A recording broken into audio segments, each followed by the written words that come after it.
Some places look peaceful from a distance, covered in snow, silent beneath the winter sky. They seem untouched by danger, but mountains do not need to warn you before they become deadly. And sometimes, the worst thing waiting in the wilderness is not the cold. Jake and Ryan had been friends since childhood. They had spent years talking about taking a real hunting trip together, somewhere far from crowded trails, noisy campsites, and other people. Neither of them was an experienced mountain hunter. They had gone on shorter trips before, usually close to home, where a road, a village, or a telephone was never far away. But this time, they wanted something different. They chose an isolated mountain region, several hours from the nearest settlement, a place surrounded by thick pine forest, steep slopes, and long stretches of untouched snow. There was no telephone signal. There were no cabins nearby. There would be no one else for miles. Before leaving, they told their families that the trip would last 3 days. They would spend the third night on the mountain, pack their equipment at sunrise, and return home on the morning of the fourth day. They set it with complete confidence. There was no reason to believe they would not return. The first day was everything they had hoped for. The sky was clear, the air was cold but manageable, and the mountain seemed almost welcoming. They found a sheltered place between several tall pine trees and set up their tent. Nearby, a small clearing gave them enough space to prepare food and keep a fire burning. The snow beneath their boots was firm and clean. Animal tracks crossed the forest in several directions, and by the afternoon, they had already found signs that the area was good for hunting. As darkness arrived, they sat beside the fire, warming their hands and eating what they had brought with them.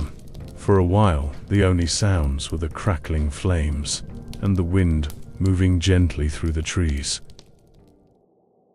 Then, somewhere far beyond the clearing, wolves began to howl. The sound traveled through the mountain in long, distant cries. Jake and Ryan listened quietly. The wolves sounded far away, far enough not to cause concern. They understood that they were visitors in a place that belonged to wild animals. They allowed the fire to die down and went inside the tent. The night passed without incidents. The second morning was colder. A thin layer of frost covered their equipment, but the sky remained clear. They spent most of the day following tracks deeper into the forest. They found signs of deer, smaller animals, and more wolf prints scattered across the snow. Everything around them looked natural. Nothing felt threatening. By late afternoon, they returned to camp, tired but satisfied. They ate, checked their equipment, and prepared for another freezing night. The wolves did not howl again. The forest was quieter than before, not peaceful, simply quiet. At the time, neither man considered that silence unusual. The third morning arrived beneath the pale grey sky. A light snow had begun to fall. The flakes were soft and slow, drifting between the trees and gathering on the roof of the tent. When Jake stepped outside, he noticed tracks surrounding their campsite. Wolf prints, several of them. The animals had moved near the tent during the night. The tracks passed around the fire, near their supplies, and disappeared between the trees. The discovery made both men uneasy, but it also explained the small sounds they thought they had heard while sleeping. The wolves had approached the camp.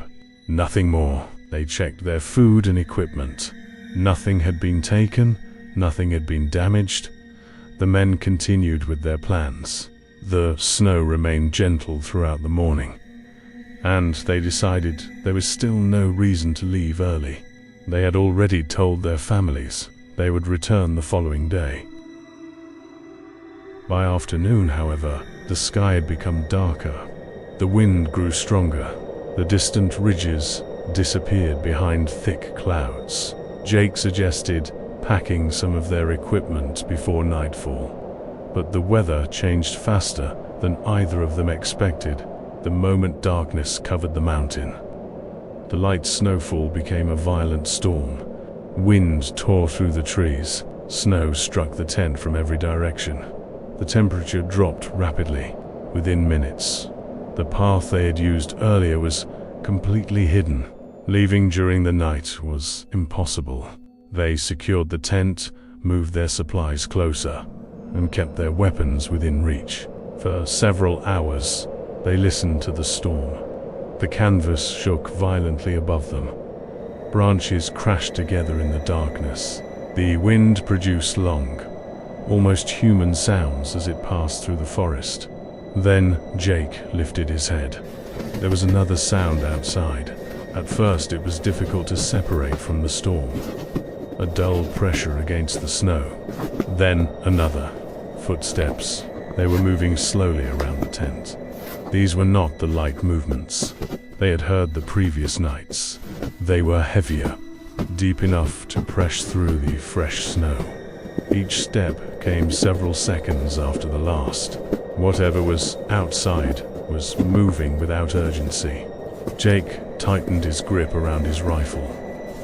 Ryan remained completely still. They listened as the footsteps circled the camp. Once, then again. The sound stopped behind the tent. For several seconds, there was nothing but the storm.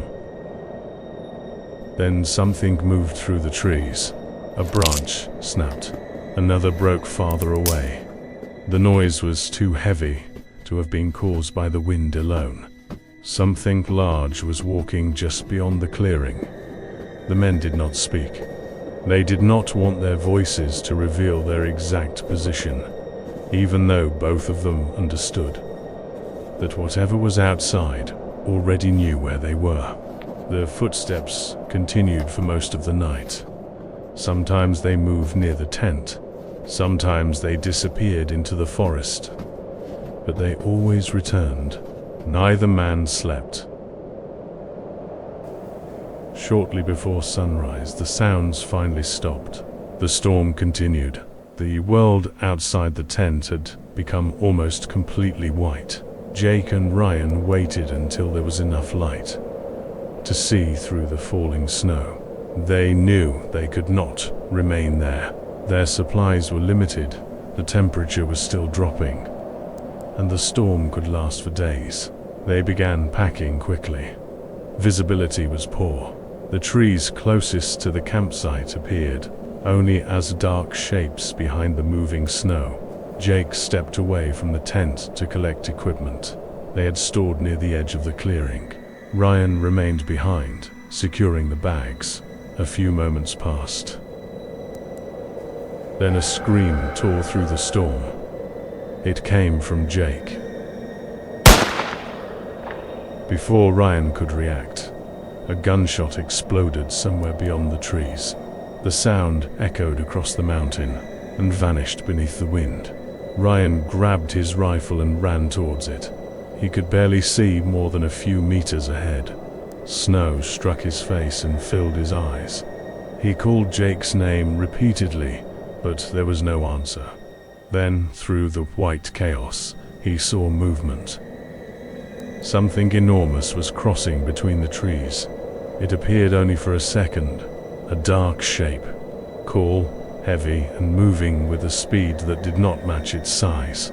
Ryan tried to focus on it, but the storm swallowed it almost immediately. By the time he reached the place where the shot had come from, the shape was gone. Jake was gone too. Only his rifle remained in the snow. The stock had been damaged. Nearby, part of his backpack lay torn open. A dark trail of blood stretched between the trees. Ryan followed it. The trail continued for several meters and began to disappear beneath the new snow. He found broken branches, deep marks in the ground, and more blood on the trunk of a pine tree. But he did not find Jake. He searched for hours. He shouted until his throat became raw. The storm answered him with nothing but wind. Eventually, Ryan could no longer see the campsite. Every direction looked the same. White ground, dark trees, falling snow. He tried to follow his own tracks, but they vanished almost as quickly as he made them. By the end of the day, he understood that he was lost. He had almost no food. His clothes were soaked with snow and sweat. His fingers had become numb. Still, he continued walking. He believed movement was the only thing keeping him alive. That night, he found partial shelter beneath a fallen tree. He remained awake, holding his rifle and listening. At some point, far beyond the storm, he heard heavy footsteps again. They stopped somewhere in the darkness. Ryan held his breath. The sound did not move closer. It remained there for several minutes, waiting.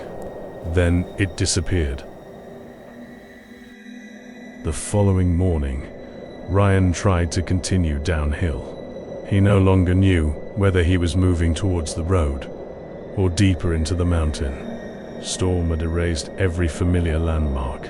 Hours passed. His strength began to fail.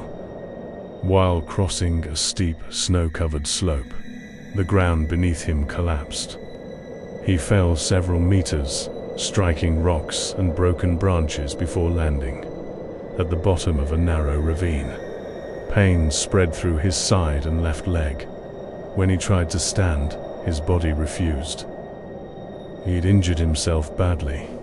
For the first time since Jake disappeared, Ryan understood that he might not leave the mountain alive. He remained in the ravine through another night. Snow slowly covered his clothes. His breathing weakened.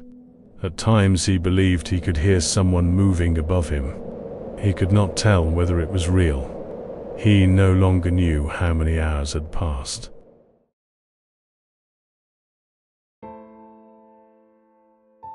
When Jake and Ryan failed to return on the morning of the fourth day, their families waited only a short time before contacting the authorities. A search operation began that afternoon, but the storm delayed the rescue teams.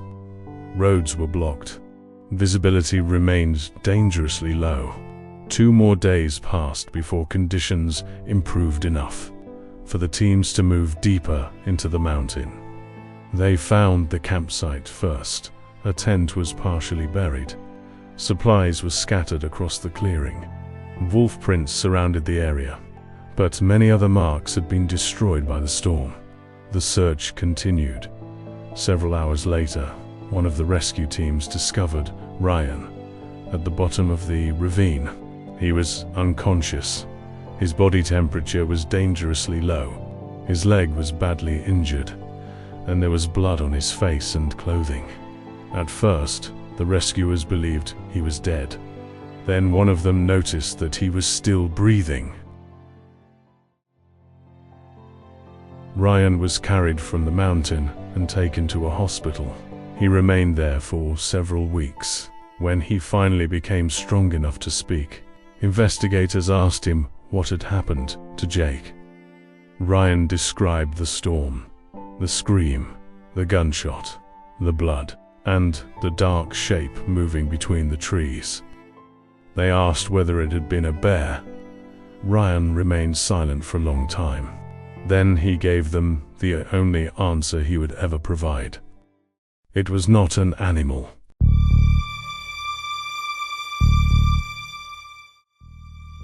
Search teams returned to the mountain. They found Jake's damaged rifle and pieces of his backpack. They found blood beneath the snow, but they never found his body. The official report described the incident as a probable attack by a wild animal, made worse by severe weather and exposure. Some believed a bear had taken Jake. Others blamed wolves.